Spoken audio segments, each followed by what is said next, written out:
અને હવે વાત વાસી ઉત્તરાયણની.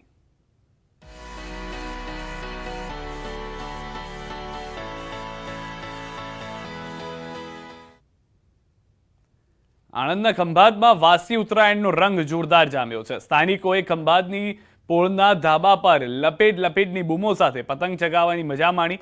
2 દિવસ સુધી ખંભાતીઓ પતંગ ચગાવી માણે છે મજા.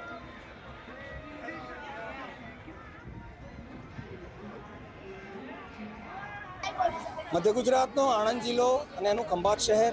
ખંભાતની પતંગો જેમ પ્રખ્યાત છે એમ ખંભાતની ઉત્તરાયણ પણ પ્રખ્યાત છે. મારી પાછળ દ્રશ્યમાં જોઈ શકો છો કે આ બધા જ ખંભાતના લોકો છે એ સ્પેશિયલ ઉત્તરાયણ કરવા માટે ખંભાત આવે છે.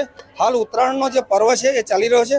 આપણી સાથે અહીંયા બધા જ ખંભાતના જે મૂળ લોકો છે, મૂળ ખંભાતના છે, એ કામ ધંધાર્થે રહે છે બહારગામ, એટલે કે ખંભાતની બહાર રહે છે. આપણી સાથે એવા લોકો છે, એમને વાત કરીએ. તમારું નામ શું અને ખંભાતની જે ઉત્તરાયણ વિશે શું કહો? મારું નામ અલ્પેશ બ્રહ્મભટ્ટ. હું વડોદરા 25 વર્ષથી રહું છું. મારું મૂળ વતન ખંભાત છે. અમે ઉત્તરાયણમાં 2 દિવસ ગમે તેવો સમય ફાળવીને પણ અહીંયા અચૂક આવીએ છીએ. અમારું પૂરું ફેમિલી અહીં ખંભાતમાં 2 દિવસ માટે અમે ભેગા થઈએ છીએ અને ખૂબ એન્જોય કરીએ છીએ ઉત્તરાયણની ફેસ્ટિવલ.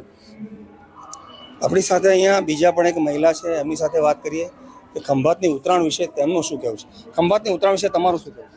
ખંભાતની ઉત્તરાયણ ખરેખર ખૂબ જ અદ્ભુત, આવો તો નજારો કોઈ જગ્યાએ જોવા મળતો નથી. અને બીજી વસ્તુ કે જેવી રીતે પતંગો જેવી સરસ હોય છે, એવી રીતે ઉત્તરાયણનો તહેવાર પણ ખૂબ જ અનેરો અને બહુ સરસ ઉજવવામાં આવે છે. તો ખંભાતીઓનું કહેવું છે કે જેવી રીતે ખંભાતની પતંગો બેસ્ટ હોય છે, એવી રીતે ખંભાતની ઉત્તરાયણ પણ અદ્ભુત હોય છે. જનક જાગીરદાર, ન્યૂઝ 18 ગુજરાતી, ખંભાત. અને હવે વાત સેલ્ફીથી સાવધાનીની.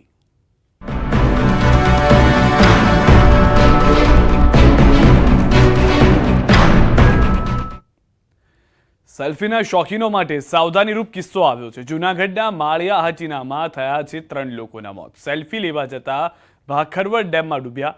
એક યુવતી અને 2 યુવકોના મૃત્યુના સમાચાર છે. એક સારવારમાં છે.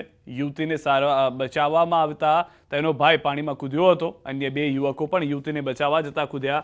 ભાઈ બહેન સહિત 3ના મોત થયા છે અને એક સારવાર હેઠળ હોવાની જાણકારી છે. આ પરિવાર ડેમ પર ફરવા માટે આવ્યો હતો. એ દરમિયાન આ દુર્ઘટના સર્જાઈ. આ દુર્ઘટનાને પગલે તરત જ પોલીસ અને મામલતદાર સહિતની ટીમ ઘટના સ્થળે પહોંચી હતી તથા રાહત અને બચાવ કામગીરી શરૂ કરાઈ હતી. જોકે 3 લોકોના મોત થયા અને એક સારવારમાં છે. ઘટનાને પગલે ધારાસભ્ય દેવાભાઈ માલમ પણ હોસ્પિટલ પહોંચ્યા. પરિવારજનોનું કહેવું છે કે 4 લોકો ઉત્તરાયણ હોવાથી ફરવા માટે ગયા હતા. જોકે આશંકા વ્યક્ત કરાઈ રહી છે કે સેલ્ફી લેતી વખતે ડેમમાં પડી જતા દુર્ઘટના બની છે.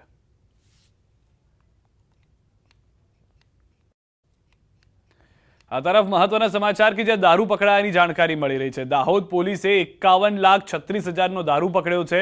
પાર્સલના ટેમ્પામાં લઈ જવાતો હતો વિદેશી દારૂ, જે પકડી લેવામાં આવ્યો છે.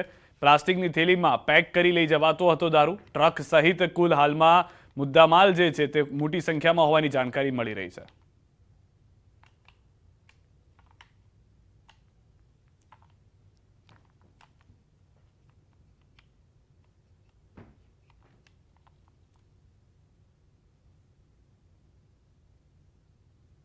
તો 51,36,000નો મુદ્દામાલ દારૂ પકડી લીધો છે.